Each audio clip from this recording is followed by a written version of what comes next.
আলহামদুলিল্লাহ চলে আসলাম সেই বিখ্যাত মসজিদ আশা মসজিদে। সবাই দোয়া করবেন। দেখুন আশা মসজিদের বাইরের দৃশ্য।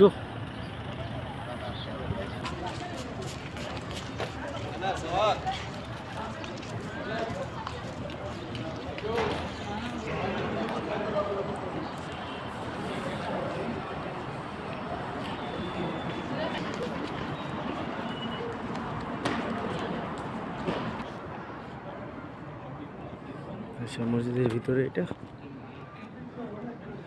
নামাজ পড়তেছে এখানে।